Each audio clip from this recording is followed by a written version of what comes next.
രാഹുൽ മാങ്കൂട്ടത്തിനെതിരായ പരാതിക്കാരിയെ അവഹേളിച്ച കേസിൽ രാഹുൽ ഈശ്വറിന്റെ ജാമ്യാപേക്ഷ തള്ളി. റിമാൻഡിൽ വിട്ട് തിരുവനന്തപുരം ACJM കോടതി. നിർണായകമായത് ഡിജിറ്റൽ തെളിവുകൾ വെച്ചുള്ള പ്രോസിക്യൂഷൻ വാദം. തെറ്റായ നിരീക്ഷണങ്ങളെന്ന് രാഹുൽ ഈശ്വർ. ജയിലിൽ നിരാഹാരമിരിക്കുമെന്നും ഈശ്വർ. ജാമ്യാപേക്ഷ നിഷേധിച്ചുകൊണ്ടുള്ള ഉത്തരവിൽ രാഹുൽ ഈശ്വറിനെതിരെ ഗുരുതര പരാമർശങ്ങൾ. രാഹുൽ ചെയ്ത കുറ്റം നിസ്സാരമായി കാണാനാകില്ല. ജാമ്യം നൽകിയാൽ സമാന കുറ്റകൃത്യം ആവർത്തിക്കാൻ സാധ്യത. ജാമ്യം അന്വേഷണത്തെ ബാധിക്കും.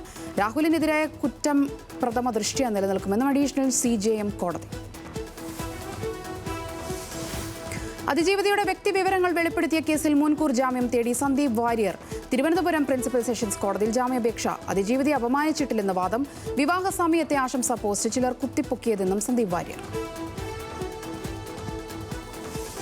ബലാത്സംഗ കേസിൽ പ്രതിയായതോടെ രാഹുൽ മാങ്കൂട്ടത്തിൽ മുങ്ങിയ ചുവന്ന പോളോ കാർ ചലച്ചിത്ര നടിയുടേതെന്ന് സംശയം. കാർ കേന്ദ്രീകരിച്ച അന്വേഷണം. കേരള അതിർത്തി കടന്നും പരിശോധന. മുങ്ങിയ ദിവസത്തെ CCTV ദൃശ്യം DVRൽ നിന്നും ഡിലീറ്റ് ചെയ്യപ്പെട്ടു. കെയർടേക്കറെ ചോദ്യം ചെയ്യാൻ അന്വേഷണ സംഘം. മാങ്കൂട്ടത്തിലൂടെ MLA സ്ഥാനം രാജിവെക്കാൻ ആവശ്യപ്പെടില്ല എന്ന് KPCC പ്രസിഡന്റ്. ഒളിവിൽ പോയതിനെ കുറിച്ചുള്ള ചോദ്യത്തോട് രോഷം. പാർട്ടിക്കകത്ത് ബ്രിഗേഡില്ലെന്ന് ചെന്നിത്തല. സൈബർ ആക്രമണം നടത്തിയത് മീഡിയ വിങ്ങിൽ ഉള്ളവരല്ലെന്ന് VT ബൽറാം. മാങ്കൂട്ടത്തിന് സംരക്ഷണം ഒരുക്കുന്നത് പാർട്ടിയിലെ തന്നെ ചിലരെന്ന് MV ഗോവിന്ദ്. രാഹുൽ മാങ്കൂട്ടത്തിലിന്റെ കടുത്ത ഭീഷണി സഹിക്ക വയ്യാതെ പലതവണ ജീവനൊടുക്കാൻ ശ്രമിച്ചെന്ന് അതിജീവിത. ആദ്യം ജീവനൊടുക്കാൻ ശ്രമിച്ചത് ഗർഭചിത്രത്തിന് നിർബന്ധിച്ചപ്പോൾ എന്ന് മൊഴി. അതിജീവിതയും രാഹുലും തമ്മിലുള്ള ശബ്ദരേഖയിൽ കൃത്രിമമില്ലെന്ന് പരിശോധനാ ഫലം. ഡബ്ബിംഗ് AI സാധ്യത തള്ളി സാങ്കേതിക വിദഗ്ധർ. കിഫ്ബി മസാല ബോണ്ട് ഇടപാടിൽ മുഖ്യമന്ത്രിക്ക് ED നോട്ടീസ്. ഫെമ ചട്ടലംഘനം ആരോപിച്ച് നോട്ടീസ് നൽകിയത് ED അഡ്ജുഡിക്കേറ്റ് അതോറിറ്റി. മുൻ ധനമന്ത്രി തോമസ് ഐസക്, കിഫ്ബി CEO KM എബ്രഹാം എന്നിവർക്കും നോട്ടീസ്. 2019 ലണ്ടൻ സ്റ്റോക്ക് എക്സ്ചേഞ്ചിൽ മസാല ബോണ്ട് ഇറക്കി സമാഹരിച്ചത് 2150 കോടി രൂപ. EDയുടേത് തിരഞ്ഞെടുപ്പ് നടക്കുമ്പോഴുള്ള സ്ഥിരം കലാപരിപാടിയെന്ന് തോമസ് ഐസക്. ഇടിക്ക് മുന്നിൽ പോകാൻ മനസ്സില്ല. തിരഞ്ഞെടുപ്പ് അടുത്തിട്ട് എന്തേ നോട്ടീസ് വന്നില്ലെന്നാണ് ആലോചിച്ചതെന്ന് MV ഗോവിന്ദൻ. പേടിപ്പിക്കാൻ വേണ്ടി വെറുതെ ഒരു നോട്ടീസ് അയച്ചതാണ് എന്ന് കോൺഗ്രസ് നേതാക്കൾ. പ്രതിപക്ഷ പ്രതിഷേധത്തിൽ പ്രക്ഷുബ്ധമായി പാർലമെന്റിന്റെ ശൈത്യകാല സമ്മേളനത്തിന്റെ ആദ്യ ദിനം. SIR ഉയർത്തിയുള്ള പ്രതിഷേധത്തിൽ സഭ സ്തംഭിച്ചു. രാജ്യസഭാ അധ്യക്ഷനായി ചുമതലയേറ്റ് CP രാധാകൃഷ്ണൻ. ഉന്നത പദവിയിലെത്തിയത് കർഷക പുത്രനെന്ന് പ്രധാനമന്ത്രി. പാർലമെന്റ് സമ്മേളനത്തിന് മുന്നോടിയായി പ്രതിപക്ഷത്തിന് നേരെ നിശിത പരിഹാസവുമായി പ്രധാനമന്ത്രി. നാടകം കളിക്കാനുള്ള വേദിയായി സഭയെ മാറ്റരുത്. തന്ത്രങ്ങൾ മാറ്റാൻ പ്രതിപക്ഷത്തിന് ചില ടിപ്സ് പറഞ്ഞു തരാമെന്ന് പരിഹാസം. സഭകളിൽ വിഷയങ്ങൾ ഉന്നയിക്കുന്നതും ചർച്ച ചെയ്യുന്നതും നാടകമല്ലെന്ന് പ്രിയങ്ക ഗാന്ധിയുടെ തിരിച്ചടി. കേരളത്തിലെ രാജ്ഭവനും ഇനി മുതൽ ലോക് ഭവൻ. വിജ്ഞാപനം പുറത്തിറക്കി ഗവർണർ. നടപടി കേന്ദ്ര ആഭ്യന്തര മന്ത്രാലയത്തിന്റെ നിർദ്ദേശപ്രകാരം. കൊളോണിയൽ മനോഭാവത്തിൽ നിന്നുള്ള മാറ്റമെന്ന് രാജേന്ദ്ര അർലേക്കർ. ശബരിമല സ്വർണ്ണക്കൊള്ളയിൽ താൻ മാത്രം പ്രതിയാകുന്നത് എങ്ങനെയെന്ന് E പത്മകുമാർ. ദേവസ്വം ബോർഡിന്റേത് കൂട്ട ഉത്തരവാദിത്തം. രേഖകളിൽ ചെമ്പ് എന്ന് രേഖപ്പെടുത്തിയത് ബോർഡ് അംഗങ്ങളുടെ അറിവോടെയെന്ന് പത്മകുമാർ. ജാമ്യാപേക്ഷ നാളെ കൊല്ലം വിജിലൻസ് കോടതി പരിഗണിക്കും. മണ്ഡലകാലത്തിന്റെ ആദ്യ 15 ദിവസം ശബരിമലയിൽ റെക്കോർഡ് വരുമാനം. ഇതുവരെ വരുമാനം 92 കോടി. കഴിഞ്ഞ വർഷത്തേക്കാൾ 33.33% വർധനവ്. 47 കോടിയുടെ അരവണ വിൽപ്പന. മുൻ വർഷത്തേക്കാൾ 46.86% വർധനവ്. ഇന്നലെ വരെ വന്നത് 13 ലക്ഷം തീർത്ഥാടകർ. തദ്ദേശ തെരഞ്ഞെടുപ്പിൽ രാഷ്ട്രീയ നിലപാട് വ്യക്തമാക്കി സിറോ മലബാർ സഭ. തൃശൂർ അതിരൂപത. ക്രൈസ്തവരുടെ അവകാശങ്ങൾ സംസ്ഥാന സർക്കാർ കൈയടക്കുന്നുവെന്ന് മാർ ആൻഡ്രൂസ് താഴത്ത്. ക്രൈസ്തവർക്കെതിരായ ആക്രമണങ്ങളിൽ BJPക്ക് മുന്നറിയിപ്പ്. അവകാശങ്ങൾ നേടിയെടുക്കാൻ ഒരുമിച്ച് പോരാടണമെന്നും ആഹ്വാനം. കുവൈറ്റിൽ നിന്നും നാടുകടത്തപ്പെട്ട സൂരജ് ലാമ തിരോധാനത്തിൽ ഉത്തരം കിട്ടേണ്ട ഒരുപാട് ചോദ്യങ്ങളുണ്ടെന്ന് ഹൈക്കോടതി. എറണാകുളം മെഡിക്കൽ കോളേജിൽ നിന്ന് കാണാതായത് എങ്ങനെയെന്ന് ചോദ്യം. ബന്ധപ്പെട്ട മുഴുവൻ രേഖകളും ബുധനാഴ്ച ഹാജരാക്കണമെന്ന് നിർദ്ദേശം. മെഡിക്കൽ കോളേജിന് ഗുരുതര വീഴ്ചയെന്ന് സൂരജ് ലാമയുടെ മകൻ. DNA പരിശോധന നടത്താൻ തീരുമാനം. മലപ്പുറം കോട്ടക്കലിൽ പെട്രോൾ പമ്പിൽ ഇന്ധനം നിറയ്ക്കുന്നതിനിടെ കാറിന് തീപിടിച്ചു. വൻ അപകടം ഒഴിവായത് പമ്പ് ജീവനക്കാരുടെ സംയോജിതമായ ഇടപെടലിൽ. പമ്പ് ജീവനക്കാർ സുരക്ഷാ സംവിധാനം ഉപയോഗിച്ച് തീകെടുത്തു. LDF സ്ഥാനാർത്ഥിക്ക് വേണ്ടി വോട്ട് ചോദിച്ച് KM മാണിയുടെ ചെറുമകനായ ജൂനിയർ KM മാണി. മുത്തച്ഛന്റെ അതേ പേരുകാരന്റെ വോട്ട് പിടുത്തം. മാണി സാറിന്റെ കൊച്ചുമകനെന്ന് സ്വയം പരിചയപ്പെടുത്തി. കോട്ടയത്തിന്റെ വിവിധ മേഖലകളിൽ വീട് കയറി പ്രചരണം. ഏകാദശി തൊഴാൻ ഗുരുവായൂർ ക്ഷേത്രത്തിലേക്ക് ഭക്തജനപ്രവാഹം. രാത്രി മുഴുവൻ ദർശന സൗകര്യം. പ്രസാദൂട്ടിൽ പങ്കെടുത്ത ആയിരങ്ങൾ. രാത്രി വിളക്കിന് വിശേഷമായ സ്വർണ്ണക്കോലം എഴുന്നള്ളിപ്പ്. ഇനി നടയടയ്ക്കുക ദ്വാദശി ദിനമായ നാളെ രാവിലെ 8-ന്. ഡിറ്റുവ ചുഴലിക്കാറ്റിന്റെ ആഘാതത്തിൽ തമിഴ്നാട്. സംസ്ഥാനത്തിന്റെ വിവിധ ഭാഗങ്ങളിൽ കനത്ത മഴ തുടരുന്നു. മഴക്കെടുതിയിൽ മരണം 4 ശ്രീലങ്കയിൽ മരണസംഖ്യ 334. 300-ലധികം പേരെ കാണാതായെന്ന് റിപ്പോർട്ട്.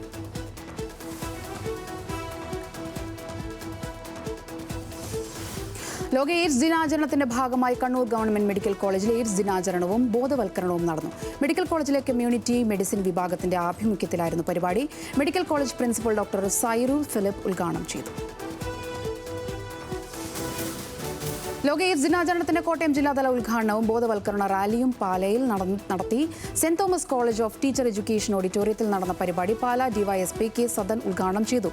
ജില്ലാ മെഡിക്കൽ ഓഫീസർ ഡോക്ടർ എൻ പ്രിയയാണ് അധ്യക്ഷത വഹിച്ചത്. ലോക എയ്ഡ്സ് ദിനാചരണത്തിന്റെ ഭാഗമായി കോഴിക്കോട് ജില്ലയിൽ ആരോഗ്യ വകുപ്പും ജില്ലാ എയ്ഡ്സ് കൺട്രോൾ യൂണിറ്റും ചേർന്ന് സംഘടിപ്പിച്ച ബോധവൽക്കരണ പരിപാടിയുടെ ജില്ലാതല ഉദ്ഘാടനം assistant collector doctor S Mohanapriya നിർവഹിച്ചു. അഡീഷണൽ ജില്ലാ medical officer doctor V Rajesh അധ്യക്ഷനായി. ജില്ലാ medical officer doctor K Rajaram മുഖ്യപ്രഭാഷണം നടത്തി. കണ്ണൂർ എളയാവൂരിൽ LDF സ്ഥാനാർത്ഥിക്ക് ഇരട്ട വോട്ടെന്ന് പരാതി. എളയാവൂർ സൗത്ത് ഡിവിഷൻ LDF സ്ഥാനാർത്ഥി വിജിനയ്ക്കെതിരെയാണ് ഇരട്ട വോട്ട് ആരോപണം. എളയാവൂർ സൗത്ത് ഡിവിഷനിലും പായം പഞ്ചായത്തിലെ 9-ാം വാർഡിലും വിജിനയ്ക്ക് വോട്ടുണ്ടെന്നും സ്ഥാനാർത്ഥിയെ അയോഗ്യയാക്കണമെന്ന് ആവശ്യപ്പെട്ട് UDF ജില്ലാ കളക്ടർക്ക് പരാതി നൽകി. യുവമോർച്ച സംസ്ഥാന ഉപാധ്യക്ഷനായിരിക്കെ കൊല്ലപ്പെട്ട KT ജയകൃഷ്ണൻ മാസ്റ്ററുടെ 26-ാം ബലിദാന ദിനം ആചരിച്ചു. മുക്കേരിയിലെ സ്മൃതി മണ്ഡപത്തിൽ പുഷ്പാർച്ചനയും തുടർന്ന് പാനൂർ ശക്തിദുർഗം കാര്യാലയത്തിൽ അനുസ്മരണ പരിപാടികളും നടന്നു. കേരള പ്രാന്ത സമ്പർക്ക പ്രമുഖ് NCT രാജഗോപാൽ അനുസ്മരണ പ്രഭാഷണം നടത്തി. കണ്ണൂർ കോട്ടയം പഞ്ചായത്ത് UDF കുടുംബസംഗമം കിണവക്കലിൽ നടന്നു. ഷാഫി പറമ്പിൽ MP ഉദ്ഘാടനം ചെയ്തു. മുസ്ലിം ലീഗ് ജില്ലാ കമ്മിറ്റി അംഗം UV മൂസ ഹാജി, ജില്ലാ പഞ്ചായത്ത് പാട്യം ഡിവിഷൻ സ്ഥാനാർത്ഥി നിമിഷ രഘുനാഥ്, കോട്ടയം പഞ്ചായത്ത് UDF സ്ഥാനാർത്ഥികൾ തുടങ്ങിയവർ സംസാരിച്ചു. ടെക്നീഷ്യൻസ് ആൻഡ് ഫാമർ കോഓർഡിനേഷൻ സൊസൈറ്റിയുടെ നവീകരിച്ച ഓഫീസ് കണ്ണൂർ മൈലിൽ പ്രവർത്തനം ആരംഭിച്ചു. ആത്മ പ്രൊജക്ട് ഡയറക്ടർ A സുരേന്ദ്രൻ ഉദ്ഘാടനം നിർവഹിച്ചു. സൊസൈറ്റി പ്രസിഡന്റ് EK സോമശേഖരൻ അധ്യക്ഷനായി. കേരളത്തിൽ നടന്ന ഏറ്റവും വലിയ MDMA വേട്ടയിൽ ഗൾഫിലേക്ക് കടക്കാൻ ശ്രമിച്ച കൂട്ടുപ്രതി വിമാനത്താവളത്തിൽ അറസ്റ്റിലായി. തൃശൂർ വെള്ളക്കോട്ടെ ഷംസുദ്ദീനെയാണ് മഞ്ചേശ്വരം പോലീസ് കരിപ്പൂർ വിമാനത്തിൽ വെച്ച് അറസ്റ്റ് ചെയ്തത്. കാസർഗോഡ് ഉപ്പളയിൽ വെച്ച് 1 വർഷം മുൻപ് 3.5 കിലോ MDMAയും കഞ്ചാവ്, കൊക്കൈൻ, ലഹരി ഗുളികകൾ എന്നിവയും പിടികൂടിയ കേസിലെ പ്രതിയാണ് ഷംസുദ്ദീൻ. കാസർഗോഡ് മുളിയാർ നുസ്രത് നഗറിൽ കാട്ടുപന്നിയുടെ ആക്രമണത്തിൽ യുവാവിന് ഗുരുതരമായി പരിക്കേറ്റു. ചട്ടഞ്ചാൽ സ്വദേശി മുത്തലബിനാണ് പരിക്കേറ്റത്. സ്കൂട്ടറിൽ പോവുകയായിരുന്ന യുവാവിനെ പന്നി ഇടിച്ചു വീഴ്ത്തുകയായിരുന്നു. തിരുവനന്തപുരം റവന്യൂ ജില്ലാ സ്കൂൾ കലോത്സവത്തിന് തിരിതെളിഞ്ഞു. 5 ദിവസം നീണ്ടു നിൽക്കുന്ന കലാമാമാങ്കത്തിലെ ജില്ലയിൽ 1002 സ്കൂളുകളിലായി 317 മത്സര ഇനങ്ങളിൽ 8299 മത്സരാർത്ഥികൾ മാറ്റുരയ്ക്കും. മത്സരാർത്ഥികൾക്ക് വേണ്ട ക്രമീകരണങ്ങൾ തയ്യാറാക്കിയതായി അധികൃതർ അറിയിച്ചു. നടൻ ദുൽഖർ സൽമാന്റെ കുട്ടിക്കാലത്തെ ഫോട്ടോ സമൂഹ മാധ്യമങ്ങളിൽ പങ്കുവച്ച് നടനും എഴുത്തുകാരനുമായ VK ശ്രീരാമൻ, എൻ്റെ കൈ ചുറ്റിയ ഈ കുട്ടി വളർന്ന് പിന്നെ ഒരു വലിയ നടനായെന്നും പക്ഷേ ഇന്നും കുട്ടിത്തം നഷ്ടപ്പെടാതെ കാക്കുന്ന മനസ്സുണ്ടെന്നും അടിക്കുറിപ്പോടെയാണ് ചിത്രം പങ്കുവച്ചത്. ഹൈദരാബാദിലെ സുറിയാനി ക്രിസ്ത്യൻ സമൂഹത്തിന്റെ Secunderabad saint Andrew's orthodox church platinum jubilee ആഘോഷങ്ങൾക്ക് തുടക്കമായി. നവംബർ 30 ഞായറാഴ്ച സെന്റ് ആൻഡ്രൂസ് പെരുന്നാളിനോടനുബന്ധിച്ചാണ് ജൂബിലി ആഘോഷങ്ങൾ ഉദ്ഘാടനം ചെയ്തത്. ബാംഗ്ലൂർ സഹായ മെത്രാപ്പൊലിത്ത വർഗീസ് മാർ ഫീലിക്സിനോസിന്റെ നേതൃത്വത്തിലാണ് ജൂബിലി ആഘോഷങ്ങൾ. തെലങ്കാന കേഡറിലുള്ള മലയാളി IFS ഓഫീസർ പ്രിയങ്ക വർഗീസ് ആയിരുന്നു ഉദ്ഘാടന ചടങ്ങിൽ മുഖ്യാതിഥി. ലണ്ടനിലെ യുവ മലയാളി സംരംഭകരുടെ ഇവന്റ് കമ്പനിയായ ഇംപാക്സ് 360യുടെ ആദ്യ വാർഷികാഘോഷം നടന്നു. ആഘോഷത്തിന്റെ ഭാഗമായി ചരിത്ര പ്രസിദ്ധമായ ടവർ ബ്രിഡ്ജ് തുറന്നു. ഒരു മലയാളി സംരംഭത്തിനായി ടവർ ബ്രിഡ്ജ് തുറക്കുന്നത് ഇതാദ്യമായാണ്. എഴുത്തുകാരിയും അധ്യാപികയുമായിരുന്ന B സരസ്വതി അമ്മ അന്തരിച്ചു. വാർദ്ധക്യ സഹജമായ അസുഖങ്ങളെ തുടർന്നായിരുന്നു അന്ത്യം. പ്രശസ്ത സാഹിത്യകാരൻ കാരൂർ നീലകണ്ഠപിള്ളയുടെ മകളാണ്. ടെസ്റ്റ് ക്രിക്കറ്റിലേക്ക് തിരിച്ചു വരുമെന്ന അഭ്യൂഹങ്ങൾ തള്ളി വിരാട് കോഹ്ലി. തനിക്ക് 37 വയസ്സായെന്നും ശരീരത്തിന് ആവശ്യമായ വിശ്രമം നൽകേണ്ടതുണ്ടെന്നും കോഹ്ലി പറഞ്ഞു. ഒരു ഫോമാറ്റിൽ മാത്രം കളിക്കുന്നത് തുടരുമെന്നും കോഹ്ലി വ്യക്തമാക്കി. കൊൽക്കത്ത ടെസ്റ്റിൽ പരിക്കേറ്റ ഇന്ത്യൻ നായകൻ ശുഭ്മാൻ ഗിൽ ഇന്ന് ബംഗളൂരുവിലെത്തും. BCCI നിർദ്ദേശമനുസരിച്ചാണ് താരം ബംഗളൂരുവിലെത്തുന്നത്. താരത്തിന്റെ ജോലി ഭാരം, ഫിറ്റ്നസ് എന്നിവ BCCIയുടെ മെഡിക്കൽ സംഘം പരിശോധിക്കും. വനിതാ നേഷൻസ് ലീഗിലെ രണ്ടാം പാദ ഫൈനൽ പോരാട്ടത്തിന് തയ്യാറെടുക്കുന്ന സ്പാനിഷ് ടീമിന് തിരിച്ചടി. പരിക്കേറ്റ സൂപ്പർ താരം ഐതാന ബോൺമാറ്റിക്ക് ജർമ്മനിക്കെതിരായ മത്സരം നഷ്ടമാകും. ഫൈനലിന് മുന്നോടിയായുള്ള പരിശീലനത്തിനിടെയാണ് ബോൺമാറ്റിക്ക് പരിക്കേറ്റത്. രണ്ടാം ഏകദിന മത്സരത്തിനായി ഇന്ത്യയും ദക്ഷിണാഫ്രിക്കയും റായ്പൂരിൽ. ഇരു ടീമും നാളെ പരിശീലനത്തിനിറങ്ങും. ബുധനാഴ്ചയാണ് രണ്ടാം ഏകദിന മത്സരം. ആദ്യ മത്സരം ജയിച്ച ആത്മവിശ്വാസവുമായാണ് ഇന്ത്യ റായ്പൂരിലെത്തിയത്. സെയ്ദ് മുഷ്താഖ് അലി ട്രോഫിയിൽ തുടർ ജയം ലക്ഷ്യമിട്ട് കേരളം നാളെ ഇറങ്ങും. വിദർഭയാണ് കേരളത്തിന്റെ എതിരാളികൾ. നാളെ വൈകിട്ട് 4:30 ഉത്തർപ്രദേശിലെ ഏകന സ്റ്റേഡിയത്തിലാണ് മത്സരം. വാരണാസിയിൽ നടക്കുന്ന കാശി തമിഴ് സംഗമത്തിൽ പങ്കെടുക്കാനും തമിഴ് പഠിക്കാനും ആഹ്വാനം ചെയ്ത് പ്രധാനമന്ത്രി നരേന്ദ്രമോദി. മൻ കി ബാത് പ്രസംഗത്തിലായിരുന്നു അഭ്യർത്ഥന. കാശി തമിഴ് സംഗമത്തിന്റെ 4ാം പതിപ്പ് നാളെ വാരണാസിയിലെ നമോ ഘട്ടിൽ ആരംഭിക്കും. കോടിക്കണക്കിന് കർഷകരെ ബാധിക്കുന്ന പുതിയ വിത്ത് നിയമ ബില്ലിന്റെ കരട് പുറത്തിറക്കി കേന്ദ്ര സർക്കാർ. പുതിയ നിയമപ്രകാരം കർഷകർ വിത്തുകൾ രജിസ്റ്റർ ചെയ്യണം. നിയമം ലംഘിക്കുന്നവർക്ക് 3 വർഷം തടവും 3 ലക്ഷം രൂപ പിഴയും ലഭിക്കും. കർഷകർക്ക് ഗുണനിലവാരമുള്ള വിത്തുകൾ ലഭ്യമാക്കാനും കൂടുതൽ ഉൽപ്പാദനം ഉറപ്പുവരുത്താനുമാണ് മാറ്റമെന്ന് സർക്കാർ വാദം.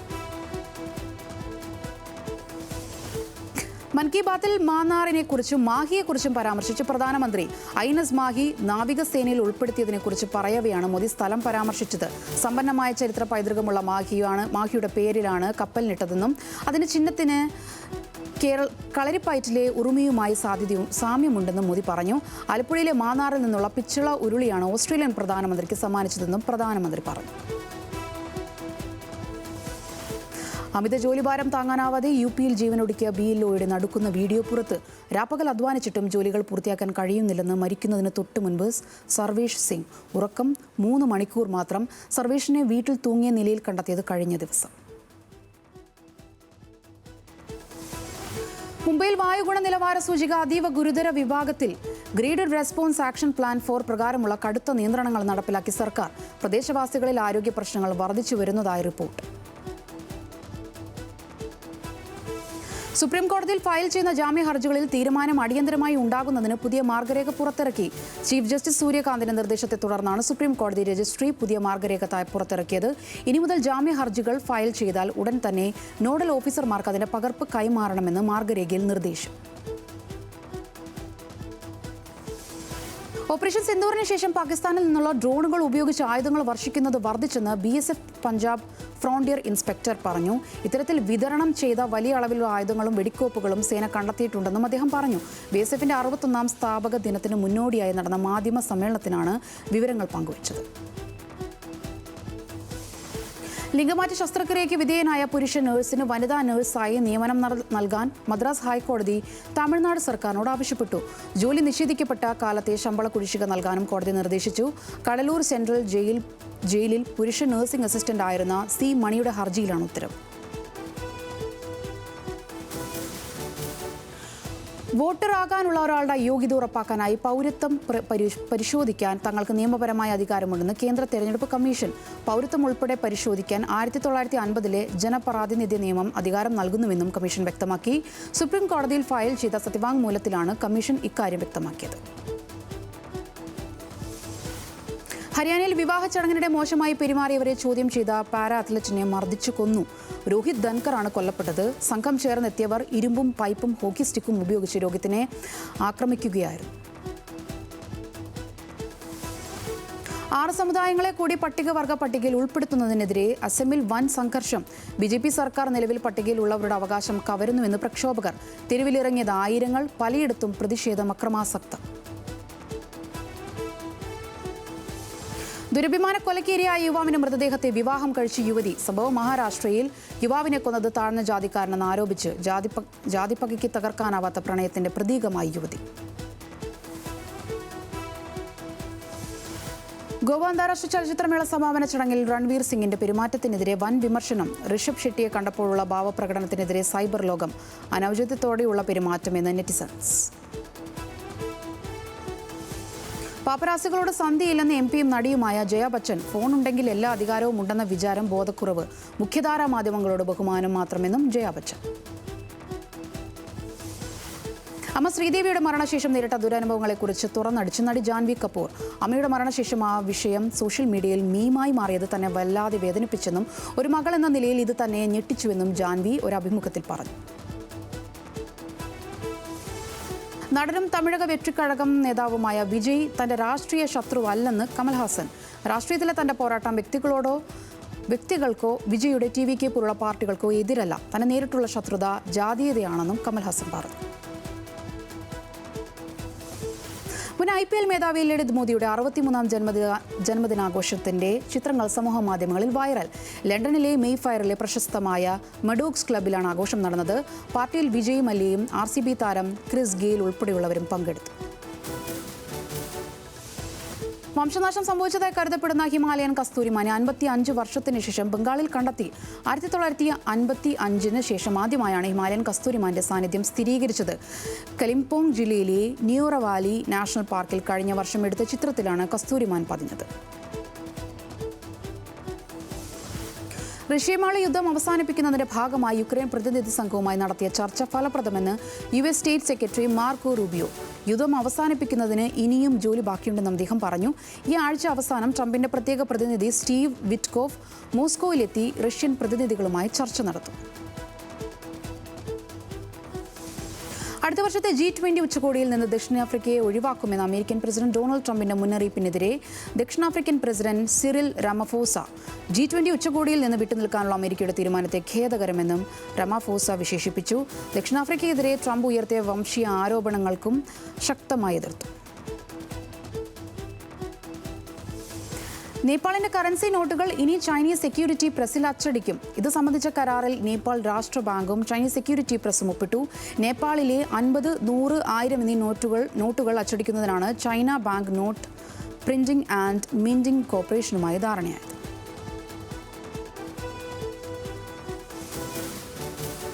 പോക്സ് പകർച്ചവ്യാധി പടർന്നു പിടിച്ചതിൽ ലക്ഷക്കണക്കിന് ചെമ്മരി ആടുകളെയും കൊന്നൊടുക്കി ഗ്രീസ്. 2024 ഓഗസ്റ്റ് മുതൽ 4 ലക്ഷത്തിലധികം ചെമ്മരി ആടുകളെയും കൊന്നുവെന്നാണ് കണക്ക്. വടക്കൻ ഗ്രീസിലാണ് ആദ്യം രോഗം നിർണയിച്ചത്. പാരമ്പര്യ സ്വത്തിന്മേൽ അധികാര നികുതി ചുമത്താനുള്ള നിർദ്ദേശത്തെ ജനകീയ വോട്ടെടുപ്പിൽ തള്ളി സ്വിറ്റ്സർലൻഡ്. 50 മില്യൺ സ്വിസ് ഫ്രാങ്കിന് മുകളിലുള്ള പാരമ്പര്യ സ്വത്തിന് മേൽ 50% നികുതി ചുമത്താനും നികുതി വരുമാനം കാലാവസ്ഥാ പദ്ധതികളിൽ വിനിയോഗിക്കാനുമായിരുന്നു ഇടത് സോഷ്യൽ ഡെമോക്രാറ്റുകളുടെ യുവജന വിഭാഗമായ ജുസോവിന്റെ നിർദ്ദേശം. എന്നാൽ 78% സ്വിസ് വോട്ടർമാരും നിർദ്ദേശം തള്ളി.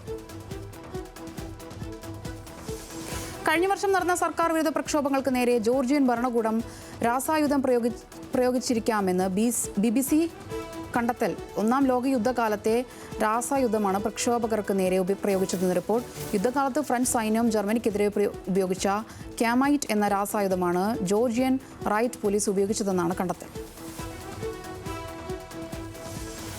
ഓസ്ട്രേലിയ ഇൻഫ്ലുവൻസർ യുവതിയെ കൊലപ്പെടുത്തി സ്യൂട്ട് കേസിലാക്കി വനത്തിൽ ഉപേക്ഷിച്ച ആൺസുഹൃത്ത്. കണ്ടന്റ് ക്രിയേറ്ററായ സ്റ്റെഫാനി പൈപ്പർ ആണ് കൊല്ലപ്പെട്ടത്. വാക്കുതർക്കത്തിനിടെ സ്റ്റെഫാനിയെ കഴുത്ത് ഞെരിച്ച് കൊലപ്പെടുത്തുകയായിരുന്നു. സംഭവത്തിൽ ആൺസുഹൃത്തിനെ പോലീസ് അറസ്റ്റ് ചെയ്തു.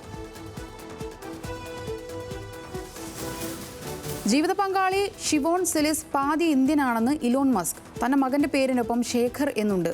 കാനഡയിൽ വളർന്ന സിലിസിനെ കുട്ടിയായിരുന്നപ്പോൾ ദത്തെടുത്തതാണ്. സിലിസിന്റെ അച്ഛൻ യൂണിവേഴ്സിറ്റി എക്സ്ചേഞ്ച് പദ്ധതിയിലൂടെ എത്തിയത്. H-1B വിസ പദ്ധതി നിർത്തലാക്കുന്നത് അമേരിക്കയ്ക്ക് നല്ലതല്ല എന്ന് മസ്ക്. അയൺ ഡോമിന് പുറമെ അയൺ ബീമും സജ്ജമാക്കി ഇസ്രയേൽ. അയൺ ബീമിന്റെ പ്രത്യേകത അതിശക്തമായ ലേസർ ഇന്റർസെപ്ഷൻ. റോക്കറ്റും ഡ്രോണും 10 കിലോമീറ്റർ അകലത്തിൽ നിന്ന് തകർക്കാനാകും. ഈ മാസം അവസാനത്തോടെ സൈന്യത്തിന് കൈമാറും. ദക്ഷിണ കൊറിയയിൽ സുരക്ഷാ ക്യാമറകൾ ഹാക്ക് ചെയ്ത് സ്വകാര്യ ദൃശ്യങ്ങൾ കൈക്കലാക്കിയ സംഘത്തിലെ കണ്ണികൾ പിടിയിൽ. ഹോം ക്യാമറകൾ എന്നറിയപ്പെടുന്ന IP ക്യാമറകൾ വഴി സ്വകാര്യ ദൃശ്യങ്ങൾ പകർത്തി പ്രചരിപ്പിച്ച 4 പേരാണ് പിടിയിലായത്. വീടുകളിലും ഗൈന ക്ലിനിക്കുകളിലും ഉൾപ്പെടെ ഘടിപ്പിച്ചിരുന്ന 1,20,000 ക്യാമറകളാണ് ഹാക്ക് ചെയ്തത്. 54ാമത് ദേശീയ ദിനാഘോഷ നിറവിൽ UAE. നാളെയാണ് രാജ്യം ദേശീയ ദിനം ആഘോഷിക്കുന്നത്. ദേശീയ ദിനത്തിന്റെ ഭാഗമായി രാജ്യത്ത് 2 ദിവസത്തെ പൊതു അവധിയും പ്രഖ്യാപിച്ചിട്ടുണ്ട്. വിപുലമായ ആഘോഷ പരിപാടികളാണ് രാജ്യമെങ്ങും ഒരുങ്ങുന്നത്. സൗദിയിൽ സീസണൽ ഇൻഫ്ലുവൻസ ബാധിച്ച് ആശുപത്രിയിൽ പ്രവേശിപ്പിച്ച 94% രോഗികളും വാക്സിൻ എടുക്കാത്തവരാണെന്ന് ആരോഗ്യ മന്ത്രാലയം. പ്രതിരോധം ആരംഭിക്കുന്നത് ലളിതമായ ഘട്ടത്തിലൂടെയാണെന്നും സീസണൽ ഇൻഫ്ലുവൻസ വാക്സിൻ എല്ലാവരും എടുക്കണമെന്നും ആരോഗ്യ മന്ത്രാലയം വ്യക്തമാക്കി.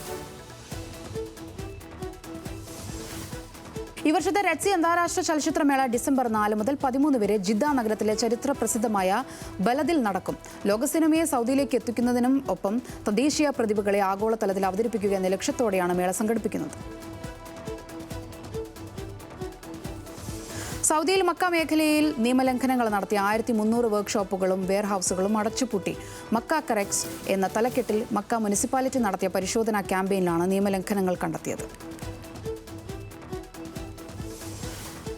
ബീജിംഗിൽ നിന്നെത്തിയ ചൈന ഈസ്റ്റേൺ എയർലൈൻസ് ആദ്യ സർവീസിന് മസ്കറ്റ് അന്താരാഷ്ട്ര വിമാനത്താവളത്തിൽ ഊഷ്മള സ്വീകരണം. മസ്കറ്റ് ബീജിംഗ് നേരിട്ടുള്ള വിമാന സർവീസിന്റെ തുടക്കമായാണ് ചൈന ഈസ്റ്റേൺ എയർലൈൻസിന്റെ ആദ്യ വിമാനം ഞായറാഴ്ച വൈകുന്നേരം മസ്കറ്റിൽ ഇറങ്ങിയത്. ഞായർ, ബുധൻ ദിവസങ്ങളിലാകും സർവീസുകൾ. വാണിജ്യാവശ്യത്തിന് വളർത്തുമൃഗങ്ങളെ ഇറക്കുമതി ചെയ്യുന്നത് നിരോധിച്ച് കുവൈറ്റ്. തെരുവ് നായ്ക്കൾക്കായി 10,000 ചതുരശ്ര മീറ്റർ വിസ്തീർണമുള്ള ഒരു സംയോജിത ഷെൽട്ടർ സ്ഥാപിക്കാൻ പദ്ധതികൾ പുരോഗമിക്കുന്നതായി അധികൃതർ അറിയിച്ചു. ഒരു പൗരന് പ്രതിവർഷം ഒരു നായയെ മാത്രം ഇറക്കുമതി ചെയ്യാനാണ് നിലവിൽ അനുവാദമുള്ളതെന്നും അധികൃതർ വ്യക്തമാക്കി. UAEയിൽ ഇന്ധനവില വർദ്ധിച്ചു. സൂപ്പർ പെട്രോളിന് 7 ഫിൽസും ഡീസലിന് 18 ഫിൽസും വർദ്ധിപ്പിച്ചു. പുതിയ നിരക്കുകൾ പ്രാബല്യത്തിൽ. ഉപയോഗം കൂടിയതിനെ തുടർന്ന് ഗൂഗിളിന്റെ പുതിയ ഇമേജ് ജനറേഷൻ മോഡലായ നാനോ ബനാന പ്രോയ്ക്കും ഓപ്പൺ AI-യുടെ സോറ വീഡിയോ ജനറേറ്റർ AIക്കും കമ്പനികൾ പുതിയ പരിധി നിശ്ചയിച്ചതായി റിപ്പോർട്ട്. പ്രതിദിനം നിർമ്മിക്കാനാവുന്ന ചിത്രങ്ങളുടെയും വീഡിയോകളുടെയും എണ്ണത്തിലാണ് പരിധി നിശ്ചയിച്ചത്. സോറയിൽ സൗജന്യ ഉപഭോക്താക്കൾക്ക് ഇനി പ്രതിദിനം 6 വീഡിയോകൾ മാത്രമാകും നിർമ്മിക്കാനാവുക. ആമസോൺ കമ്പനിയുടെ ദ്രുതഗതിയിലുള്ള AI വിന്യാസത്തിൽ ഗുരുതരമായ ആശങ്കകൾ പ്രകടിപ്പിച്ചുകൊണ്ട് CEO ആൻഡി ജെസിക്ക് തുറന്ന കത്തെഴുതിയ ജീവനക്കാർ. 1000-ലധികം ആമസോൺ ജീവനക്കാരാണ് കത്തെഴുതിയത്. AI സാങ്കേതികവിദ്യ നടപ്പിലാക്കുന്നതിലെ അമിതമായ വേഗത, ജനാധിപത്യം, തൊഴിലുകൾ, പരിസ്ഥിതി എന്നിവയിലുള്ള ആഴത്തിലുള്ള പ്രത്യാഘാതങ്ങൾ ഉണ്ടാക്കുമെന്നും കത്തിൽ. രാജ്യത്ത് ഡിജിറ്റൽ തട്ടിപ്പുകൾ വർദ്ധിച്ചു വരുന്ന സാഹചര്യത്തിൽ ഉപഭോക്താക്കൾക്കായി പുതിയ സേവ് സെക്കൻഡ് അക്കൗണ്ടുമായി എയർടെൽ പേയ്മെന്റ്സ് ബാങ്ക്. ഭാരതീയ എയർടെൽ വൈസ് ചെയർമാനും MD-യുമായ ഗോപാൽ വിത്തൽ എയർടെൽ ഉപഭോക്താക്കൾക്ക് എഴുതിയ കത്തിലാണ് ഇക്കാര്യം അറിയിച്ചത്. ഡിജിറ്റൽ തട്ടിപ്പുകൾ വർദ്ധിക്കുന്നതിനാൽ ഉപഭോക്താക്കളുടെ സുരക്ഷയ്ക്ക് തങ്ങൾ ഉയർന്ന മുൻഗണന നൽകുമെന്നും അദ്ദേഹം കത്തിൽ വ്യക്തമാക്കി. ഇന്ത്യൻ ഗ്രാമങ്ങളിൽ ഇന്റർനെറ്റ് സേവനത്തിന് സ്റ്റാർലിങ്ക് സജ്ജമാണെന്ന് സ്പേസ് എക്സ് മേധാവി ഇലോൺ മസ്ക്. റൂറൽ കണക്ടിവിറ്റിക്കായി സഹായിക്കാൻ തയ്യാറാണെന്നും മസ്ക് പറഞ്ഞു. പോഡ്കാസ്റ്റിൽ സംസാരിക്കവെയായിരുന്നു പ്രതികരണം. വിവോ X300 സീരീസും റിയൽമി P4X 5Gയും ഉടൻ ഇന്ത്യൻ വിപണിയിലേക്ക്. വിവോയുടെ X300 സീരീസ് നാളെ ലോഞ്ച് ചെയ്യും. റിയൽമിയുടെ പുതിയ smart ഫോണായ Realme P4X 5G December 4 ഉച്ചയ്ക്ക് 12 മണിക്ക് വിപണിയിൽ അവതരിപ്പിക്കും. ചൈനയിലെ പ്രമുഖ ഇലക്ട്രിക് വാഹന നിർമ്മാതാക്കളായ BYD സാങ്കേതിക തകരാറിനെ തുടർന്ന് വൻതോതിൽ കാറുകൾ തിരിച്ചു വിളിക്കുന്നു. ഏകദേശം 89,000 പ്ലഗ്-ഇൻ ഹൈബ്രിഡ് കാറുകളാണ് കമ്പനി അടിയന്തരമായി വിളിച്ചു ചേർത്തിരിക്കുന്നത്. ബാറ്ററിയുമായി ബന്ധപ്പെട്ട ഗുരുതരമായ സുരക്ഷാ അപകട സാധ്യതകൾ തിരിച്ചറിഞ്ഞതിനെ തുടർന്നാണ് നിർണായക നടപടി. ഇന്ത്യൻ വിപണി കീഴടക്കാൻ ഷവോമിയുടെ പുതിയ സ്മാർട്ട് ഫോണായ Redmi 15C 5G December 3 phone ഇന്ത്യയിൽ ഔദ്യോഗികമായി പുറത്തിറക്കും. ഡ്യുവൽ റിയൽ ക്യാമറ സജ്ജീകരണവും ആകർഷകമായ തിളക്കമുള്ള നിറങ്ങളും ബജറ്റ് ഫോണിനുണ്ടാകും. ഉദ്യോഗാർത്ഥികൾക്കായി സിറ്റി ചോയ്സ് ഓപ്ഷൻ വീണ്ടും തുറന്ന് SSC 2025 sub inspector central armed police forced പരീക്ഷയ്ക്ക് പരീക്ഷാ നഗരം തിരഞ്ഞെടുക്കാൻ കഴിയാതിരുന്ന ഉദ്യോഗാർത്ഥികൾക്കാണ് അവസരം. സ്ലോട്ട് സെലക്ഷൻ വിൻഡോ ഡിസംബർ 4 രാവിലെ 11 മണി വരെ തുറന്നിരിക്കും. ഇന്ത്യൻ ഓയിൽ കോർപ്പറേഷൻ ലിമിറ്റഡ് വിവിധ തസ്തികകളിലേക്ക് അപ്രന്റീസുകളെ നിയമിക്കുന്നു. ITI, ഡിപ്ലോമ, ബിരുദം എന്നീ യോഗ്യതകളുള്ള ഉദ്യോഗാർത്ഥികൾക്കായി ആകെ 313 ഒഴിവുകളാണ് നിലവിലുള്ളത്. താൽപ്പര്യമുള്ളവർക്ക് ഡിസംബർ 18 വരെ ഓൺലൈൻ വഴി അപേക്ഷകൾ സമർപ്പിക്കാം. NTA നടത്തുന്ന JEE മെയിൻ 2026 പരീക്ഷയുമായി ബന്ധപ്പെട്ട അപേക്ഷയിൽ തിരുത്തലുകൾ വരുത്താൻ അവസരം. ഇന്നു മുതൽ ഔദ്യോഗിക വെബ്സൈറ്റ് വഴി മാറ്റങ്ങൾ വരുത്താം. 2 ദിവസത്തേക്കാണ് അവസരം ലഭിക്കുക. കുളിരുമെന്ന ബ്ലോക്ക് ബസ്റ്റർ ചിത്രത്തിന് ശേഷം തരുൺ മൂർത്തി മോഹൻലാലും വീണ്ടും ഒന്നിക്കുന്നു. ഇൻഡസ്ട്രി ഹിറ്റ് കോംബോ വീണ്ടും ഒന്നിക്കുന്ന ചിത്രത്തിന്റെ ഔദ്യോഗിക പ്രഖ്യാപനം നടത്തിയ അണിയറ പ്രവർത്തകർ. ആഷിഖ് ഉസ്മാൻ നിർമ്മിക്കുന്ന ചിത്രത്തിൽ സംവിധായകനായി ആദ്യം നിശ്ചയിച്ചിരുന്നത് ഓസ്റ്റിൻ ഡാനെ. രതീഷ് രവി തിരക്കഥയൊരുക്കുന്ന സിനിമയുടെ ചിത്രീകരണം ജനുവരി. കളങ്കാവലിൽ പ്രതിനായകൻ എന്ന് വെളിപ്പെടുത്തി മെഗാസ്റ്റാർ മമ്മൂട്ടി. ട്രെയിലർ ലോഞ്ച് ചടങ്ങിൽ വിനായകനെ വാനോളം പുകഴ്ത്തി മെഗാസ്റ്റാർ. ക്ലാസിലെ കുസൃതിക്കാരനോട് തോന്നുന്ന വാത്സല്യമാണ് വിനായകനോടെന്ന് മമ്മൂട്ടി. മമ്മൂട്ടിക്കൊപ്പമുള്ള സിനിമ ജന്മത്തിന്റെ പുണ്യമെന്ന് വിനായകൻ. വലിയ നിരൂപക പ്രശംസ നേടിയ ഫാസിൽ മുഹമ്മദ് ചിത്രം ഫെമിനിച്ചി ഫാത്തിമ OTT-യിലേക്ക് ഡിസംബർ 12 മുതൽ മനോരമ മാക്സിലൂടെ സ്ട്രീം ചെയ്യും. ചിത്രത്തിലെ പ്രകടനത്തിനാണ് ഷംല ഹംസ മികച്ച നടിക്കുള്ള സംസ്ഥാന പുരസ്കാരം നേടിയത്. മോഹൻലാൽ ചിത്രം ദൃശ്യം 3 ഷൂട്ടിംഗ് പൂർത്തിയാകും മുൻപേ 350 കോടി ക്ലബിൽ കയറിയെന്ന് നിർമ്മാതാവ് M. രഞ്ജിത്ത്. ദൃശ്യം 3യുടെ തിയേറ്റർ ഓവർസീസ് ഡിജിറ്റൽ അവകാശങ്ങൾ പനോരമ സ്റ്റുഡിയോ സ്വന്തമാക്കിയതോടെയാണ് ഈ നേട്ടം കൈവരിച്ചതെന്നും രജപുത്ര ഫിലിംസ് ഉടമ M. രഞ്ജിത്ത് പറഞ്ഞു. വിനീത് ശ്രീനിവാസനൊപ്പമുള്ള പഴയകാല ചിത്രം പങ്കുവെച്ച് റിമി ടോമി. 2006-ൽ ഇരുവരും ഒന്നിച്ച് വേദിയിൽ പാടുന്നതിനിടെ പകർത്തിയ ചിത്രമാണ് റിമി സോഷ്യൽ മീഡിയയിലൂടെ പങ്കുവെച്ചത്. കൂടെ പാടിയ കുട്ടി ഇത്രയും വളർന്ന വലിയൊരു സംവിധായകനും തിരക്കഥാകൃത്തും ഗായകനുമാവുമെന്ന് അറിഞ്ഞില്ല എന്ന അടിക്കുറിപ്പോടെയായിരുന്നു പോസ്റ്റ്. കേരള ടാക്കീസിന്റെ ബാനറിൽ MA നിഷാദ് കഥയെഴുതി സംവിധാനം ചെയ്യുന്ന ലേർക്ക് എന്ന ചിത്രത്തിന്റെ ടൈറ്റിൽ പോസ്റ്റർ പുറത്തിറങ്ങി. പതിയിരിക്കുക എന്ന അർത്ഥം വരുന്ന ഇംഗ്ലീഷ് വാക്കായ ലേർക്ക് ഇതിനോടകം തന്നെ ഈ പേര് കൊണ്ട് സമൂഹമാധ്യമങ്ങളിൽ ചർച്ചയായിട്ടുണ്ട്.